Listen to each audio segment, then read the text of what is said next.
comenzar. La técnica que vamos a ver ahora, lo que se llama grupos de discusión, pero en realidad tiene distintas denominaciones, grupos focales, focus group, vamos a establecer un poquito las diferencias, adquirió gran notoriedad en el año pasado, en el 2019, debido a que se convirtió como la técnica estrella del anterior gobierno, a través de Durán Barba y bueno, de otros de sus miembros de campaña electoral, ¿no? Se publicaban permanentemente y se discutía mucho en los medios de comunicación sobre los grupos de Durán Barba. Bueno, veamos de qué estamos hablando cuando hablamos de grupos focales, que sería en español en lugar de focus group.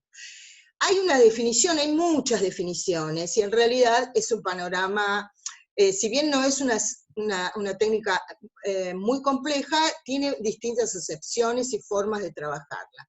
Vamos a ver una primera definición que cita Valles, que ustedes lo tienen para leer en la biografía, cuando aborda las técnicas de conversación, los grupos de discusión.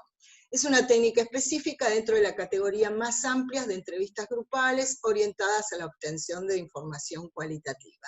Como ven, es una definición muy general. Ahora, tienen una historia los grupos de discusión o grupos focales. En realidad, lo van a ver en el texto, el focus group particularmente tendría su origen en la entrevista focalizada que desarrolló Robert Merton y que publicó en los años 46 y 56, o sea, a mediados del siglo XX, que tenía por finalidad trabajar en una entrevista, específicamente una temática que el entrevistado debía conocer de antemano, debía conocer la temática y debía conocer que iba a ser consultado sobre ella, ¿no?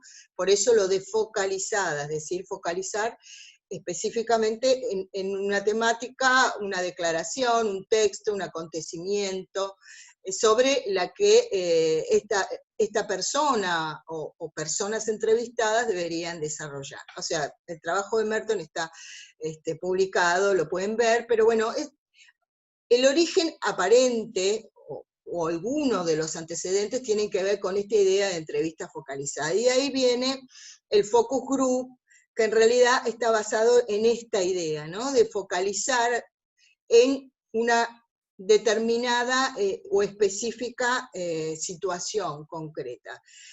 Luego tuvo un gran desarrollo también desde mediados del siglo XX, esta técnica, dentro de lo que sería la investigación de mercados y de opinión pública también. Vamos a, como señalé antes, vemos que hoy en opinión pública y opinión política se utiliza muchísimo, ¿no? Y se trabajó mucho con lo que se denominaba grupos motivacionales, que sería como una acepción de la idea de los grupos focales. ¿Y por qué se les llamaba grupos motivacionales? Porque lo que se intentaba era descubrir o detectar, percibir cuáles eran las motivaciones del consumidor para elegir productos, servicios o incluso candidatos. De manera que tanto la entrevista focalizada como el focus group y sobre todo los grupos motivacionales tenían un antecedente también en la psicología clínica y terapéutica, ¿no? Los grupos de terapia, las terapias de grupo, en la psicología, el psicoanálisis también fueron un antecedente para esta idea de desarrollar a través de grupos aspectos más subyacentes que una persona o un grupo de personas, en este caso, no sería capaz de contestar directamente a través de una encuesta. Sumado a esto, la interactividad o el intercambio entre los participantes del grupo, digo, esta interacción es un plus adicional que, por ejemplo, no puede ofrecer una entrevista. Es interesante porque efectivamente en cierta época de la historia argentina, en la investigación de mercados y de opinión pública en general, los roles en las áreas de investigación de las empresas estaban de alguna manera fragmentados así o segmentados así, es decir, los psicólogos se ocupaban de los grupos, los antropólogos fundamentalmente de la observación y las entrevistas en más profundidad, y los sociólogos en las encuestas. Y más o menos esta idea se se trasladaba a un gabinete de trabajo dentro de una empresa que, digamos, una empresa, una consultora importante, que generalmente brindaba servicios a grandes empresas, o grandes empresas, o partidos políticos, o grupos políticos, etc. Esa segmentación asociada al campo disciplinar, del cual también estuvimos hablando en el primer video, fue superada con el tiempo. Es decir, ahora los sociólogos también podemos coordinar y organizar grupos o focus group.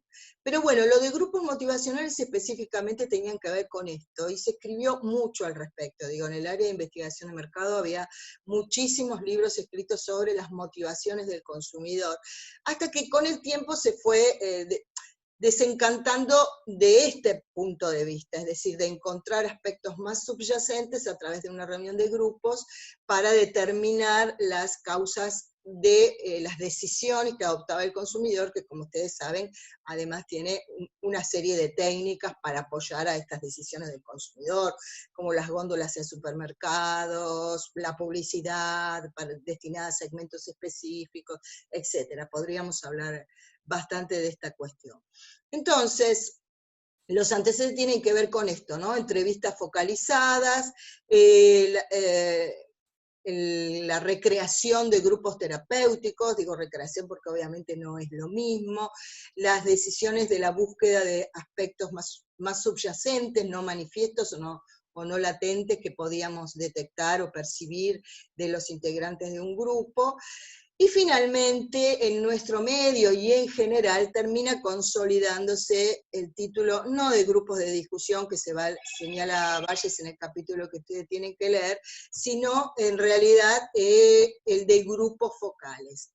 Ustedes tienen un lindo trabajo de Otamendi y Otero para leer y analizar, va a ser el trabajo práctico que está relacionado con esta técnica, que también lo vamos a subir al campus y lo van a tener disponible, sobre el uso de armas de fuego en nuestro medio, donde las autoras hacen un desarrollo muy interesante sobre cómo llevaron adelante grupos, focus group, con personas que utilizaban armas y con personas que no utilizaban armas, y ellas toman una definición interesante en la cual dicen qué es lo que nos permiten los grupos focales.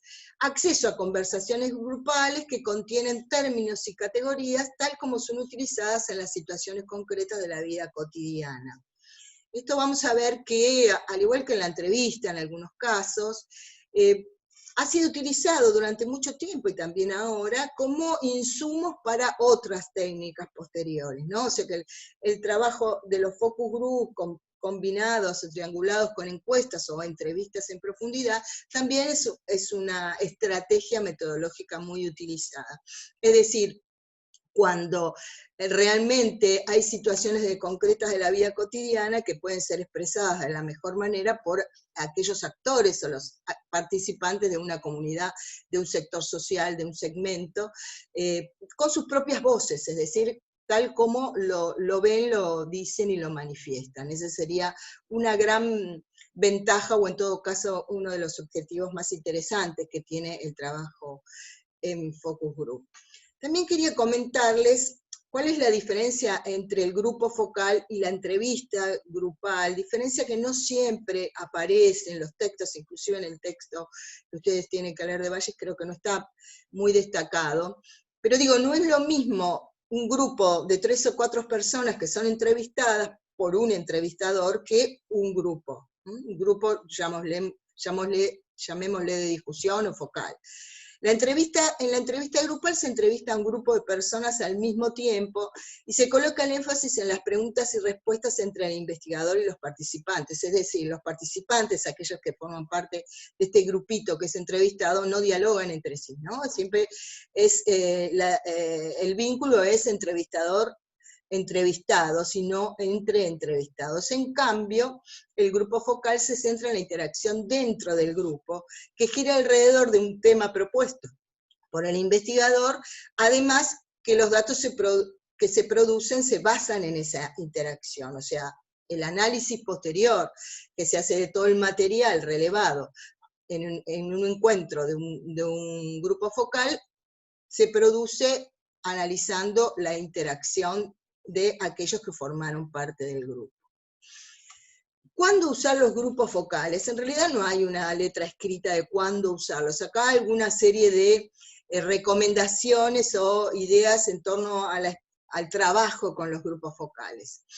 Muchas veces, y esto algo me refería antes, el conocimiento que hay sobre un tema es insuficiente y se requiere o formular nuevas hipótesis o preguntas de investigación. Entonces el focus group, teniendo en cuenta que va a trabajar con personas que se van a expresar y van a manifestar sus inquietudes, opiniones, puntos de vista, prejuicios, o definiciones conceptuales acerca de los temas de que se tratan, bueno, son aportes del conocimiento que nos permiten avanzar en una etapa, por ejemplo, de formulación de preguntas de investigación, o de hipótesis, que el trabajo posterior va a tener fines explicativos, ¿no? Es decir, si va a perseguir la idea de probar hipótesis. Pero en el ámbito del mercado y de la opinión pública, es muy utilizado para la generación de ideas para una estrategia de publicidad, de posicionamiento de un producto, de un candidato, de la implementación de un producto, por ejemplo, del packaging o de lo que este packaging o el logo o los colores utilizados producen a quienes lo ven, el testeo de un prototipo, de un producto, por ejemplo, un diseño. Todo esto supone que vamos a trabajar con otros insumos que no son solamente la palabra y la conversación, ¿no? Acá se pueden utilizar el mismo prototipo, se pueden utilizar grabaciones de publicidades, se pueden utilizar logos, imágenes, trabajar con diseños, es decir, el focus group, ahora vamos a ver por qué, permite efectivamente poder incorporar muchos elementos para el trabajo de interacción de este grupo. También descubrir la percepción de las personas respecto a un comportamiento, su reacción ante diferentes ideas, conductas, productos o servicios, es decir, alguna temática, por ejemplo, en tiempos de pandemia, podríamos pensar a ver cuáles son las percepciones de las personas acerca de la cuarentena en la pandemia, qué conductas adoptan en esta circunstancia y cómo cada uno puede presentar su punto de vista, su postura y su propia percepción del fenómeno. Permite también aportar el desarrollo de otros instrumentos, como entrevistas específicas o trabajar mejor un cuestionario. Esto está ligado al punto anterior, ¿no? Donde el conocimiento sobre el tema es insuficiente, entonces el grupo o los grupos permiten poder tener elementos que nos permitan, por ejemplo, diseñar un cuestionario, ¿no? Que ya lo vamos a ver a lo largo del cuatrimestre, pero bueno, incorporar preguntas de un cuestionario no se inventan de la nada, uno tiene que tener criterios de realidad y conocer mucho la temática sobre la que está trabajando para poder diseñar un buen cuestionario. También son utilizados para identificar necesidades personales o comunitarias, pero es importante aclarar que el uso de los grupos focales no se circunscribe a un contexto o situación particular, ¿no? Se pueden realizar en el marco de investigaciones cualitativas y cuantitativas, es una técnica cualitativa, pero puede formar parte de este proceso de triangulación entre técnicas o en las estrategias teórico-metodológicas de la investigación, pero también pueden utilizarse como única técnica, es decir, una investigación basada específicamente en grupos focales como técnica de relevamiento de la información. Valles va a mencionar algunos tipos de grupos, bueno, grupos focalizados o focales, que es lo que venimos hablando hasta ahora, el brainstorming, que se refiere a esta idea de la tormenta de ideas, ¿no? Que serían grupos completamente desestructurados, donde la idea es, de alguna manera, aprovechar la creatividad y las sugerencias de las personas que participan en este grupo para el desarrollo de un tema. Los grupos Nominadi y Delphi, que tienen la peculiaridad de por eso lo de nominal, que en realidad no, los entrevistados o los participantes del grupo no necesariamente tienen que estar todos juntos en un mismo lugar en un momento, sino que pueden ser entrevistados de forma individual y luego sumar las contribuciones de todos con el formato grupo, y el Delphi, que es una particularidad del nominal, tiene que ver con trabajar con especialistas sobre la temática, ¿no? Acuérdense que nosotros podemos hablar, por ejemplo, de la pandemia como ciudadanos que estamos en este país, en esta ciudad y en este mundo atravesados por esta situación particular, pero hay especialistas, sanitaristas, epidemiólogos, especialistas en temas de vínculos sociales, psicólogos, bueno, médicos generales, etc. Y luego son las entrevistas grupales de campos naturales y formales. En realidad habla de entrevistas que tienen que ver con esto de conversaciones informales, que un poco lo vimos en las entrevistas, ¿no? El mismo Valles hablaba de que la observación va acompañada, por ejemplo, si es posible, de encuentros informales, o sea, participar de los grupos o de las reuniones que se pueden armar en el contexto, en la situación que estoy investigando, ¿no? Naturales por el hecho que se desarrollan en ambientes naturales, o formales porque fueron de alguna manera creada la situación para ello. A ver, decisiones muestrales. Ahora, enseguida vamos a ver de qué se trata el muestreo, la selección de los casos en la investigación cualitativa, pero las decisiones muestrales que tienen que ver con los grupos focales. Es decir, no se pueden hacer de manera no planificada, sino que requieren de mucha planificación. Y cómo seleccionamos los casos, en base a qué criterios, cómo conformamos los grupos. O sea, la primera definición es qué cantidad de grupos vamos a realizar, ¿no? en estas decisiones respecto de la muestra, cuántos grupos. En realidad no hay recetas a este respecto, pero dependerá no solamente de los objetivos de mi investigación, sino de los recursos y de la viabilidad de acceder a quienes son nuestro objeto de estudio. Van a ver en el trabajo de Otamendi y Otero justamente cuestiones que tienen que ver con la selección de los casos muy interesantes, porque no siempre es posible acceder y armar estos grupos, ¿no? El contexto, la situación y quiénes son aquellas unidades de análisis que estamos observando, nuestro objeto de estudio, también puede dificultar la organización y llevada a cabo de estos grupos, ¿no? Entonces, la definición de la cantidad de grupos no es una receta única, pero también tiene que ver con las posibilidades reales de hacerlo.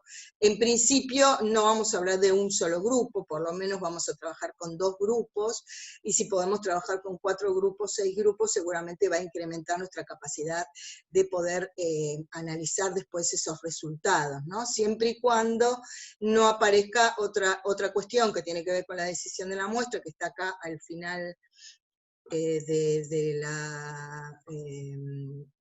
de la hoja, que es la saturación. Es decir, cuando en realidad seguir agregando nuevos grupos no está incrementando el conocimiento o la creación de categorías de análisis para trabajar sobre este tema.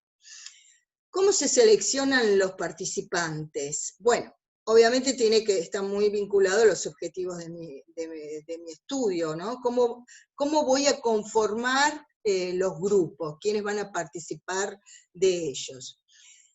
Hay en general 2 posibilidades, una es que los grupos sean a su interior homogéneos o que sean heterogéneos, es decir, homogéneo a su interior o heterogéneos entre sí, los grupos, o heterogéneos al interior o homogéneos entre sí, o ambas posibilidades. Eso también tiene que ver mucho con las posibilidades y tiene que ver con los objetivos y con el tipo de población, objeto de estudio. No sé, les cuento una experiencia de nuestra propia investigación con el equipo que realizamos hace bastante tiempo, cuando se empezaron a generalizar las entregas de computadoras dentro del programa Conectar Igualdad. Teníamos poco conocimiento sobre lo que estaba pasando al interior de las aulas, en el colegio secundario, con la incorporación masiva de las computadoras, de manera que realmente nos interesaba mucho qué opinaban los estudiantes, cómo estaban percibiendo este fenómeno. Pensemos que estamos hablando de hace ya muchos años atrás, o sea, pasa el tiempo muy rápido, pero bueno, estamos hablando del programa Conectar Igualdad, que comienza en el año 2011, nosotros hemos trabajado con las experiencias de grupos con estudiantes, adolescentes de colegio secundario, entre el 2014 y 2015, o sea que ya hace varios años. Pero bueno, una de las, justamente, de las cuestiones que nos llevaron a tomar esta decisión de hacer grupos con los estudiantes tenía que ver con esto, con la falta de conocimiento de qué era lo que estaba pasando al interior de las aulas y en las experiencias individuales de cada estudiante en sus casas, porque el equipo se lo llevaban a su casa. No era la intención observar específicamente la pedagogía, es decir, las experiencias pedagógicas, por cuanto somos un equipo básicamente de sociólogos, o sea, no de pedagogos, pero sí qué usos se estaban haciendo, cuáles eran las expectativas, cómo se estaban aproximando a este aparato, cuánto el artefacto tecnológico en sí mismo y cuánto había modificado la relación entre ellos, sus compañeros y con sus docentes. Entonces, las estrategias. Además, otro problema tenía que ver con la accesibilidad, es decir, cuánto podíamos llegar nosotros a estos estudiantes. La realidad es que las escuelas no permiten el ingreso de gente externa, por más que seamos investigadores, al interior del espacio escolar, si uno no forma parte del ministerio o de un programa específico del ámbito educativo, de manera que tuvimos que hacerlo por fuera de la escuela y reclutarlos, que es la palabra que se usa habitualmente en los grupos, reclutar, es invitar a través de lo que llamamos la técnica de bola de nieve, es decir, a través de una persona poder llegar a otras e invitarlos a participar de los grupos. Ahora bien, teníamos muchas variables diferentes, que son en general lo que llamamos las variables independientes, es decir, el género, la edad, en este caso en qué año del colegio secundario se encontraban, cuáles eran los barrios o los contextos socioculturales y socioeconómicos de estos chicos, o sea, seguramente, o por lo menos pensábamos que no era lo mismo estar en una escuela en barrios de Caballito, Belgrano o Villa o Devoto, o estar en barracas o en contextos, por ejemplo, de barrios vulnerables, ¿no? El barrio 31 o 1, 11, 14, teníamos en principio en torno de estas cuestiones las dificultades de qué fenómenos abordar, o sea, qué contextos abordar. Y además se sumaba a esto el tipo de escuela, ¿no? Porque teníamos escuelas, bachilleratos, comerciales, técnicas, especiales, o sea, de arte, de comunicación, etc. En principio, la diferencia la establecimos entre escuelas técnicas y escuelas, o sea, alumnos de escuela técnica y alumnos de bachilleratos comerciales. Entonces, por ejemplo, armamos dos grupos que tenían que ver con esto, con el tipo de escuela, y esa fue fueron homogéneos los chicos a su interior, porque en esta variable por lo menos, es decir, provenían de escuelas medias, en general bachillerato, y los otros chicos eran de escuelas técnicas. Luego vimos, porque esto es una investigación cualitativa, de manera que uno va avanzando sobre el trabajo de campo y reformulando determinadas preguntas o condicionamientos a priori, que en realidad tal vez era más interesante que ambos grupos de chicos se pudieran interrelacionar entre ellos, o sea, los de técnica y los de bachillerato, porque efectivamente era muy distinta la reacción de unos y de otros. Bueno, por ejemplo, cuando se trata de explorar experiencias compartidas, se aconseja que el grupo sea homogéneo. O sea, si a mí me interesaba conocer qué pasaba específicamente en las escuelas del bachillerato de los sectores que uno podría llamar medios de la ciudad de Buenos Aires, era una cosa. Ahora, si queríamos contrastar entre las experiencias de las escuelas técnicas y las escuelas comerciales o bachilleratos, entonces estos grupos no eran homogéneos a su interior. O sea que depende de los objetivos y también depende de cómo vamos evaluando nuestro trabajo a medida que que está transcurriendo, porque la heterogeneidad, como dije, puede ser ventajosa, facilita la profundización en base a distintas perspectivas del problema. También es otro de los temas que se debate bastante, es si las personas que forman parte del grupo deben previamente conocerse entre sí, o es preferible que sean completamente desconocidas, y sobre esto también hay mucho que decir, digo, ¿no? Depende de los objetivos y depende de las posibilidades, y depende de esto, si nosotros consideramos que el hecho de que se conozcan entre todos puede dar una respuesta muy homogénea, ya hay suposiciones, prejuicios, incluso puede haber ya contrastes entre ellos, se van a volver a producir en el grupo. Pero si todos...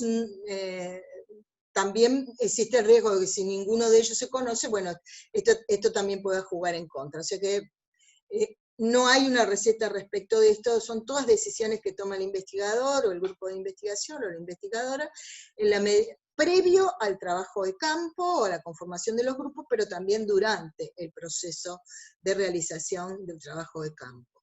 Bien, entonces vamos a qué cosas consideramos en el trabajo de campo, que solamente las mencionamos.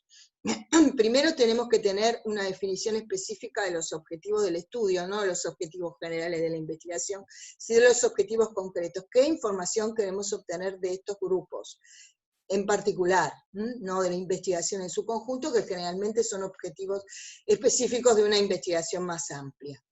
Debemos preparar un guión, ¿no? Así como teníamos un guión de entrevista y un guión de la observación, podemos elaborar un guión o un conjunto de preguntas para trabajar en el grupo y otros materiales, como recién mencionaba, si trabajamos con imágenes, diseños, publicidades, inclusive textos, ¿no? Logos, lo que fuere.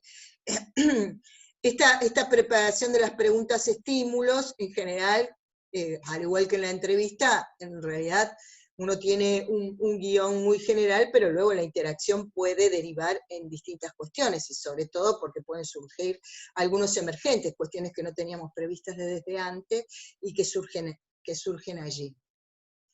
La selección del sitio de reunión parece que fue una cosa muy simple, pero no lo es tanto. Hay algunas decisiones importantes para tomar. Por ejemplo, si desarrollamos los grupos en sitios específicamente preparados para ello, por ejemplo, en el ámbito de la investigación de mercado y opinión pública, se hacen las empresas, las consultoras, donde suele haber un espacio con una cámara Gesell, aquella que es... de un lado se ve lo que está ocurriendo adentro de la sala donde se produce el grupo, y el grupo no puede observar a quienes están desde del otro lado de ese vidrio que es un espejo para ellos. Esto es una situación cuasi experimental, es decir, están siendo observados, se graba, se filma, la mayoría sabe que están siendo observados, pero bueno, es una situación particular. En cambio, en una investigación no puede tratar de que el sitio de reunión se asemeje al contexto lo más natural posible. Recuerden que esta no es una técnica como la observación que se produce en contextos naturales, es decir, al elegir un sitio de reunión, al haber convocado, invitado y seleccionado personas para formar parte de los grupos, bueno, ya evidentemente no estamos en un ambiente natural, pero podemos pensar que estas reuniones se desarrollen en los ambientes más naturales posibles. Por ejemplo, nos hubiera gustado poder hacer los grupos en las escuelas, pero no los pudimos hacer, por lo menos no en la primera etapa. Luego en una segunda etapa, ya trabajando en provincia de Buenos Aires, sí tuvimos mayor recepción y pudimos hacerlo adentro de las escuelas, ¿no? Con un ámbito, una aula, un espacio que nos prestaban. Pero bueno, las posibilidades, la accesibilidad también juegan un papel importante. ¿Cuánto tiempo dura el grupo? En general tampoco hay recetas sobre esto, pero no menos de una hora, no más de 2 horas. Menos de una hora sería un grupo demasiado breve, porque bueno, hay un tiempo necesario para que todo el mundo se vaya acomodando en la situación, inclusive el propio moderador, que es el que dirige, coordina este grupo. Y no más de 2 horas porque puede llegar a ser un tiempo demasiado excesivo, ¿no? Donde ya se agote la posibilidad de intercambio. Bueno, hay algo, digo, que lleva mucho tiempo y mucho trabajo en la planificación del grupo, ¿no? Podemos pensar en filmar, podemos grabar, podemos tomar notas, en general hoy en día al mínimamente se graba.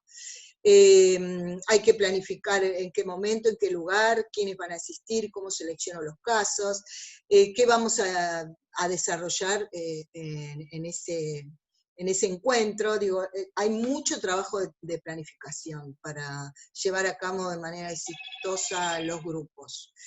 Y de alguna manera hay estilos de coordinación o de moderación de los grupos. En general, a quien conduce o modera el grupo se le llama moderador, porque no tiene el rol de entrevistador. O sea, el moderador va a someter al debate, al intercambio, a la interacción, las preguntas que lleva ya preparadas, o los materiales que también lleva preparados, pero bueno, de alguna manera no tiene previsto qué es lo que va a ocurrir con eso, ¿no? Entonces el moderador tiene que ser alguien experto, tiene que conocer mucho el tema. Algunos recomiendan que el moderador sea uno de los investigadores, otros dicen que puede ser contratado ad hoc, a veces se necesita o se requiere de algo muy experto en el manejo de grupos, sobre todo si trabajamos con adolescentes, como les conté que nosotros hemos trabajado con adolescentes.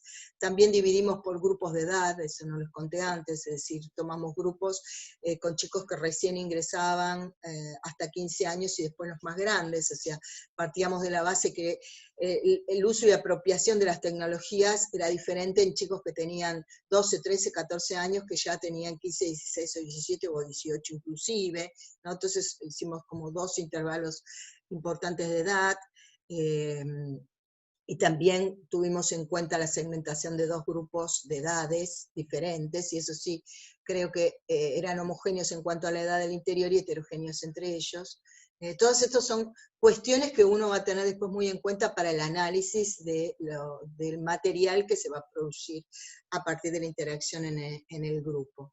Entonces, ¿cuál va a ser la actuación del moderador? También hay que decidirlo previamente. El moderador obviamente va a trabajar, como les dije recién, con un conjunto de preguntas disparadoras del debate, pero no sabemos cómo se va a conducir el debate, ¿no? Entonces, pueden haber distintos estilos más flexibles, estilos que vuelvan de nuevo a las preguntas, estilos que de alguna manera neutralice sesgos en los participantes, o sea, gente que por ejemplo, monopoliza la palabra o que interrumpe a quienes están hablando, o al revés, participantes en el grupo que no hablan y no dicen nada. Estas estrategias en general tienen que ver con el estilo de conducción y de moderación, cómo se desarrolle el grupo en sí mismo, los participantes, qué características tiene, pero también pueden ser decisiones a tomar previamente. Por ejemplo, con los adolescentes habíamos decidido que íbamos a volver a las preguntas en la medida que la discusión, el debate o el intercambio después se fuera por otros caudales, ¿no? Se fuera por otro lado, tratar de volverlos nuevamente. Bueno, y por último, el análisis de la información, que no lo vamos a ver nosotros, pero que hay un primer análisis que se hace relativamente pronto, digamos, o sea, no dejamos pasar mucho tiempo luego de haber hecho el grupo a hacer el primer análisis, donde se toman en cuenta las relatorías de los, las, porque a veces se necesita más de un moderador, el señalamiento de reacciones positivas o negativas, es decir, no solamente estas relatorías componen lo que se discutió, debatió, que eso en realidad está grabado, sino aquellos aspectos que tienen que ver con la disposición de los cuerpos, la resultante de determinados estímulos, esto de reacciones positivas o negativas, expresiones, intercambios acalorados o no, o sea, relatos que van más allá de estrictamente la palabra, ¿no? El discurso que luego va a quedar plasmado en una desgrabación de audio. Y una cosa que me olvidé de decirles es cuánta gente participa en un grupo. Bueno, tampoco hay recetas sobre eso, en la bibliografía hablan entre 6 y 12 personas, 6 como mínimo, 12 como máximo. pero eso también puede ser vulnerado, o sea, por ejemplo, los grupos focales de investigación de mercado de opinión pública, como en general se paga o se hace una retribución monetaria, un regalo a quienes participan, y además hay un montón de gastos asociados, en general se trata de que mínimo sean 6 personas, cuando trabajamos, por ejemplo, en investigaciones del ámbito académico, como el caso que les estoy contando de los estudiantes, tuvimos en una ocasión que realizar un grupo con 4 chicos, porque efectivamente no vinieron otros, estos chicos estaban ahí, y realmente fue un grupo pequeño, pero muy interesante también, o sea que trabajar con 12 sería también como bastante excesivo, pero se trata de invitar 12 personas para que luego tengamos entre 8 y 10, o sea, siempre hay un porcentaje que se estima en un 20-25% que no va a asistir finalmente a la convocatoria. Veamos qué ventajas y qué limitaciones, como todas las técnicas que venimos desarrollando, tienen los grupos focales. Bueno, una ventaja que también es un poco discutida es economía de tiempo y dinero, es decir, los grupos pueden ser seguramente más económicos que realizar una encuesta, tienen distintos objetivos, por supuesto, y pueden ser desarrollados en menos tiempo, pero bueno, tienen esta complejidad de la organización y la planificación, que eso también lleva bastante tiempo, y se gasta bastante también los recursos, sobre todo si los lugares deben ser remunerados, si los participantes también. Yo recuerdo que para los chicos, si bien obviamente no teníamos una consideración económica, compramos útiles escolares, o sea, creíamos que nos parecía piola poder aportarles algo por haber estado allí, algo que les pueda ser interesante para ellos, para el colegio, pero bueno, hay que tener recursos para hacerlo.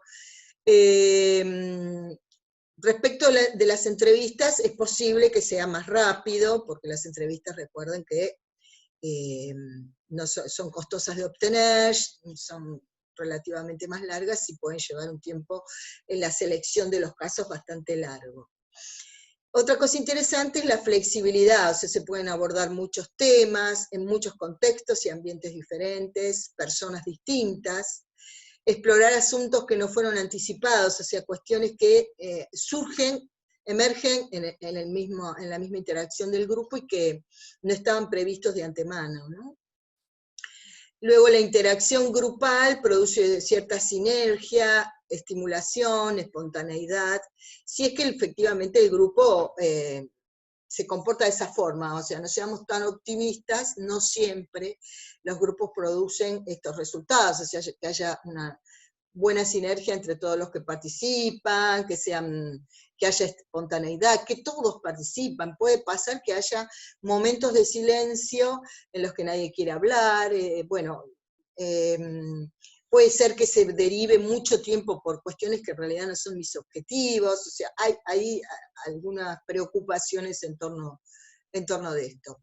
Y el surgimiento de categorías emergentes, que de algún lado lo mencioné cuando dije asuntos que no fueron anticipados, que es justamente cuestiones que no estaban previstas, ¿no? O sea, que no, problemáticas, por ejemplo, en el tema de tecnología, que surgieran cuestiones que todavía no sabíamos que existían, por ejemplo, que los padres que nunca habían accedido, padres y madres que nunca habían accedido a una computadora, hicieran un uso de aquella netbook que recibían los chicos en el colegio, que estaba previsto de alguna manera, pero no sabíamos concretamente cuál era, ¿no? El uso y el interés de padres y madres, ¿no? Eso fue como perlita, sobre todo porque cuando nosotros los hicimos todavía no había mucha investigación sobre la temática específica.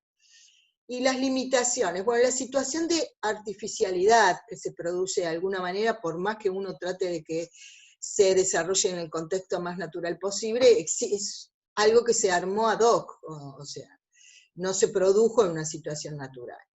Derivados de la interacción, sesgo, rol del moderador y participantes, comparabilidad, bueno, se producen estos sesgos de los cuales ya venimos hablando, alguien que habla demasiado, alguien que no habla nada, un moderador que ejerce por ahí roles más autoritarios, otros demasiado flexibles, que en algún contexto puede funcionar muy bien, pero tal vez no en otro, tanto del moderador como de los participantes, ¿no? Puede estar aquellas personas que quieren llevar la voz cantante y dominar el grupo, las posibilidades de comparabilidad que en realidad luego realizamos entre grupos, pueden también ser altisonantes. Son todos sesgos derivados de la interacción que evidentemente no se pueden prever de antemano. Bueno, esto es algo importante, que también obviamente lo vimos tanto para observación como para entrevista, que los grupos no poseen la capacidad de generar resultados que representen la opinión de una muestra grande de personas, ¿no? Por más que hagamos 6 grupos con 60 participantes, vamos a estar hablando de una muestra muy pequeña, es una investigación cualitativa y no tiene la capacidad de generalizar sus resultados. Digo, eso es importante porque, sobre todo, como les decía al principio, los grupos de Durán-Barba parecían como que era la palabra de todos los argentinos o de todos los porteños. ¿Qué dicen los grupos de Durán-Barba? Y era como que todo el mundo pensaba lo mismo que había surgido en los grupos de Durán-Barba, y eso sin duda no es así, lo vamos a volver a ver cuando veamos muestreo cuantitativo, y ahora cuando veamos a continuación selección de los casos en el muestreo cualitativo. Se ejerce menos control que las entrevistas individuales, donde uno podía repreguntar, bueno, depende de la estructuración de la entrevista, ¿no? Pero la situación es en todo caso más manejable para el entrevistador. Si quiere hacer una entrevista más estructurada, puede volver, repreguntar. A veces en un grupo que está enfrascado en un intercambio, en un debate, no es tan fácil volver para atrás, y por lo tanto tiene una naturaleza mucho más impredecible en el proceso de interacción del grupo. Bien, vamos entonces ahora a ver de qué se trata el muestreo cualitativo. Algo les anticipé cuando les hablé de la selección de los grupos, ¿no? La selección de los casos. A ver, cuando uno va a hacer entrevistas, ¿cómo selecciona a las personas que va a entrevistar? Si vamos a hacer observación, ¿cómo seleccionamos los contextos, la situación, el grupo que vamos a observar? Y cuando vamos a hacer un focus group o un grupo focal, ¿cómo vamos a seleccionar a los grupos y a las personas que conforman esos grupos? Que recién lo vimos. Entonces, ustedes tienen a Flick para leer ahí, que él comienza diciendo que hay dos momentos, o en todo caso dos dimensiones de la selección del muestreo cualitativo. El muestreo de los casos, que son las personas, o los contextos, en ese caso que sea observación, y de qué grupos deben provenir, el muestreo de los grupos de casos. O sea, yo decidí que eran estudiantes secundarios de la ciudad de Buenos Aires que habían recibido la netbook del programa Conectar Igualdad, ¿no? Ahora, ese sería el grupo, ¿no? Los chicos que recibieron, porque yo también podría, o el equipo podríamos haber decidido trabajar con chicos que habían recibido la computadora y con chicos que no la habían recibido. Habíamos decidido trabajar solo con aquellos que habían recibido la computadora y que habían hecho algún uso de la netbook, tanto en la escuela como en su casa. Esa habría sido la primera condición. Hay toda una serie de filtros que deben de pasar entre comillas, aquellos que forman parte de los grupos. Es decir, yo establecí determinadas características que tendrían que ver con los objetivos de mi estudio que deberían poseer esas personas, y bueno, hay que filtrarlas en términos de que efectivamente las cumplan, ¿no? Luego que decidí cuál es el grupo de casos, tengo que decidir qué chicos y chicas van a asistir al grupo, ¿no? O sea, son como dos momentos diferentes en este proceso de muestreo y de selección. Entonces, la primera cuestión es tener en cuenta la selección de los contextos relevantes al problema. Por ejemplo, como les decía yo en el caso que les estoy contando, barrios, localidades, escuelas. A ver, yo quería trabajar con escuelas de la zona norte de la ciudad y con escuelas de la zona sur de la ciudad, partiendo de esta idea de que ambos contextos socioculturales, socioeconómicos pueden ser diferentes, hablando que en realidad estábamos hablando todos de escuelas públicas, no privadas, ¿no? El programa Conectar Igualdad, para los que no saben o no se acuerdan, estaba destinado a escuelas públicas de todo el país. Entonces, primero, la selección de este contexto relevante, ¿no? El barrio, la localidad, la organización, el hospital, la escuela, es decir, donde, de acuerdo a mis objetivos, estoy trabajando. Y luego la selección de los casos individuales, y ahí aparece esto que también señalé para los grupos, ¿no? La heterogeneidad o la homogeneidad y trabajar con grupos extremos. O sea, uno podría decir, bueno, tomo una escuela de la 1, 11, 14 y una escuela de pública de la zona norte, de barrios de contextos medios sí, básicamente de contexto medio, que sabemos que esto la condición de clase de una familia no es la condición del barrio, pero uno podría suponer que a esa escuela, o tiene la información, que en esa escuela los sectores, los chicos son de familias de clase media.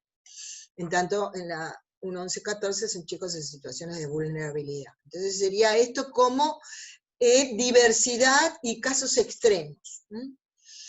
Pero siempre la decisión del contexto no obedece a un solo criterio. Tiene que ver con heterogeneidad, casos extremos, la posibilidad de comparabilidad después, es decir, comparar cuáles son los usos, o sea, cómo recibieron los chicos estos equipos en determinados sectores sociales y socioculturales y su familia, ¿no? Esto nos quedó bastante claro con los resultados. Hay sectores de chicos que habían recibido la computadora y ya tenían equipos en su hogar, y otros chicos para los cuales representó un cambio importante adentro de su propia familia. Estoy hablando ya de hace muchos años, aunque el tema se vuelve a reactivar ahora, ¿no? Con la situación de pandemia, como ya les había hablado en la primer clase.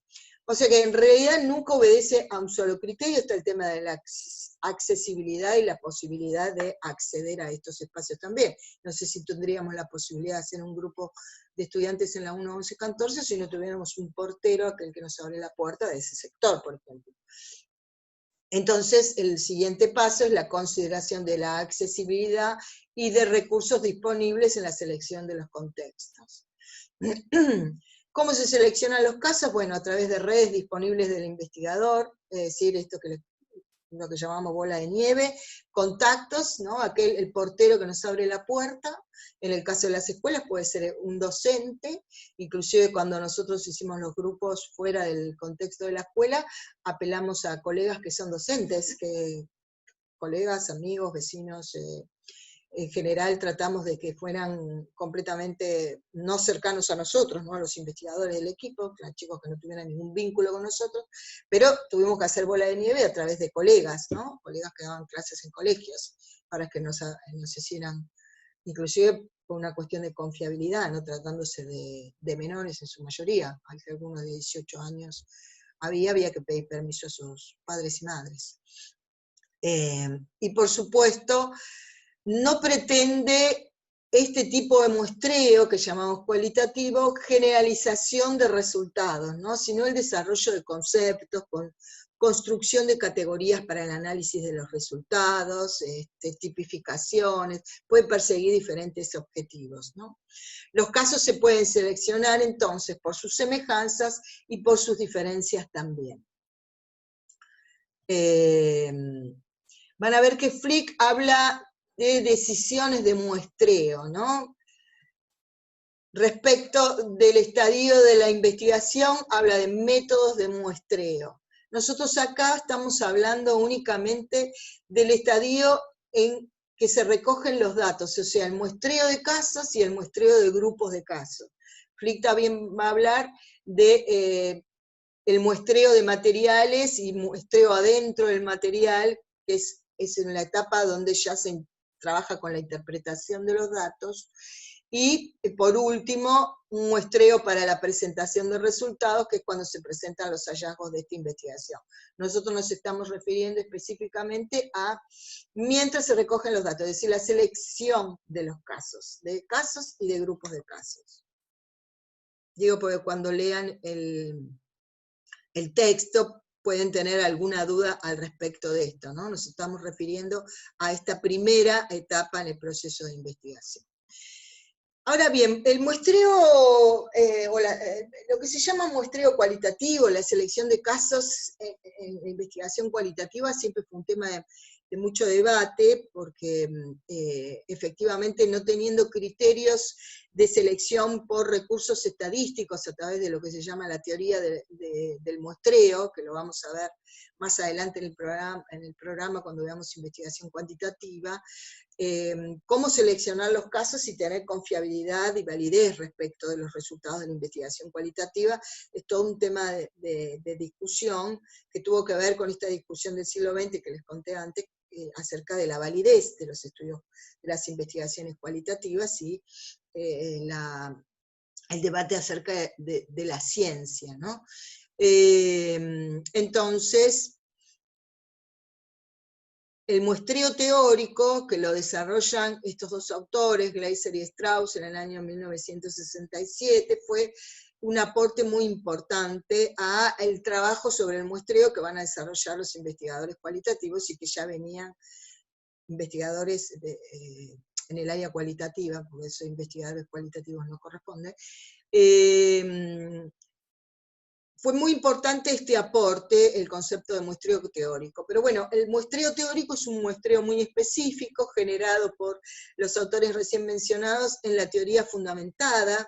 Es un método específico y que tiene una complejidad, que ustedes ya lo vieron en metodología 1, ¿no? Que es un método complejo que en realidad persigue la construcción de teoría, o sea que es completamente inductivo, es decir, vamos a trabajar para conformar teoría, o sea que a través del trabajo de campo, las posibilidades de la flexibilización del trabajo cualitativo y el avance que uno va realizando en el proceso de investigación para la construcción de teoría. O sea que, por ejemplo, no es lo mismo que la inducción analítica. Repasen un poquito método 1.